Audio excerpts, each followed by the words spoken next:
The Dialogue School is one of 4 school models that KU Leuven's Victoria scale measures and maps on a 2-dimensional typology called the identity square.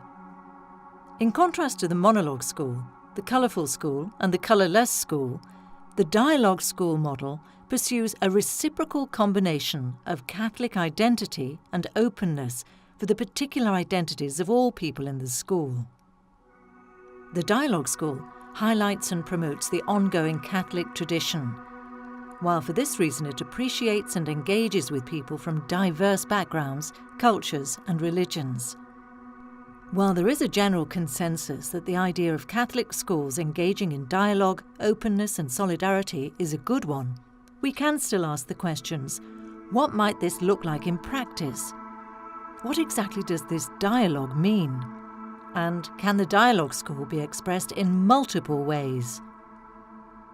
As long as Catholic identity and openness are both key to the school remains a dialogue school. However, dialogue schools can be very distinct from each other. Each dialogue school is as singular as the context it finds itself in, and as unique as the people in its midst. So, there are many ways to be a dialogue school.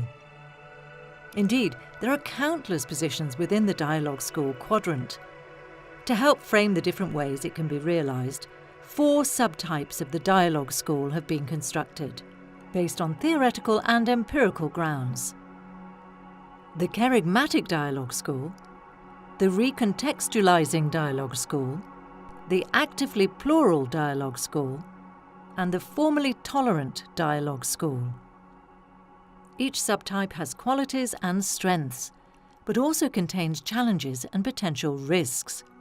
These subtypes are not mutually exclusive, as a school can exist as a combination of the different subtypes in its various practices and people. The first subtype is called the Kerygmatic Dialogue School. This subtype gets its name from the Greek word for proclamation, kerygma. So the Kerygmatic Dialogue School eagerly communicates and promotes the Catholic perspective. In fact, the dialogue is an opportunity to proclaim the Catholic faith to a large number of people. While the times may change, the content of the Catholic faith message is believed to remain unaffected. The message is clearly shared with all in the school who wish to enter into the dialogue. Those who aren't Catholic can either accept or reject the faith, partly or completely, but there is little to no give and take or interreligious exchange. In other words, the Kerygmatic Dialogue School mainly searches for a new public relations strategy, but not so much for new theological developments or recontextualization. The students chose to enroll in a Catholic school so they can be asked to comply with the religious stance it propagates. At times, this subtype may adopt apologetic undertones, so there may not always be much room or opportunity for those of different beliefs and views to speak up, share their stories, or adhere to practices that are uncommon in a Catholic environment. This subtype is different from the monologue school, however, because all are welcome, as long as they're prepared to take in the Catholic faith message. The Kerygmatic Dialogue School. Dialogue provides a context and method in which to announce the Catholic message, often with evangelizing intentions. Critics might say, however, that this is not real dialogue because there's a lack of symmetry between the dialogue partners. The second subtype is the Recontextualising Dialogue School. Rooted in its foundation and heritage as a Catholic school, the Recontextualising Dialogue School draws upon its Christian inspiration, while renewing its vision and practice in light of today's context, which is marked by increasing diversity. Diversity is expected and welcomed, as difference is necessary for true dialogue. Experiencing authentic Catholic belief in a multicultural society requires a seeking and interpretive demeanour. Here, the process of encountering otherness challenges one's own understanding of faith as relationship. The dialogue is asymmetrical and reciprocal. Both partners are vulnerable and susceptible to their being shaped by the other, as together they make sense of our new and changing times, sustained by the continuing development of the Catholic faith tradition. Through this mutual exchange of perspectives, one's own Catholic identity is challenged to grow and to flourish. The same is true for the identities of all other school members. For believers, it is in this encounter with the other that God is revealed. In this meeting, God breaks into our lives, interrupting the status quo and introducing new layers of meaning. This two-way transformational dialogue is motivated by the Catholic faith itself. It is precisely because the Catholic faith is the school's foundation that it wants to be open, welcoming, and inclusive. Precisely because it is convinced of its own rich and irreplaceable uniqueness, it must be respectful of each community member's identity. Everyone is accepted, taken seriously, and challenged to become better people, whether they are Catholics or other believers. The recontextualizing dialogue school looks anew to its Catholic identity, cognizant of its unique time and place in history, and engages with the diversity in and around the school as a means for its members' own identity formation. The third subtype is known as the actively plural dialogue school. Motivated by its Catholic identity, this subtype enthusiastically invites a wide variety of people into its midst. In doing so, it tends to see Catholic identity as one among many possibilities, equalizing the Catholic perspective with that of other faiths and belief systems. It tends to adopt a rather relativistic approach. This equalization is justified because of the call to humility and service within the Catholic faith itself. In this subtype, there is certainly a place for Catholics, but it is expected that they formulate their beliefs in general human terms, or in a very modest way, so that they don't impede anyone and make room for difference. No single life philosophy or religion can claim a privileged standpoint or a favoured place. Rather, everyone can speak and everyone must receive. Dialogue is not motivated by differences, but by the equality among worldviews. Too much asymmetry is seen as arrogant. It destroys people's freedom to be themselves, and therefore hinders the dialogue. Therefore, the actively plural dialogue school risks giving up its own religious truth claims and its own authenticity as a Catholic school in order to welcome the other in. Paradoxically, the implicit principle is that an authentic Catholic school should automatically evolve towards a pluralistic school. Such an approach undermines the necessary asymmetry there exists in every pedagogical relation, and also in the relation between the human and the divine. It is different from the colourful school model, however, since the Catholic faith itself is seen as the motivation for an active pluralistic attitude. The actively plural dialogue school makes sufficient room for diversity of all kinds, but in making this accommodation, it downplays its own Catholic identity. The fourth subtype, the formally tolerant dialogue school.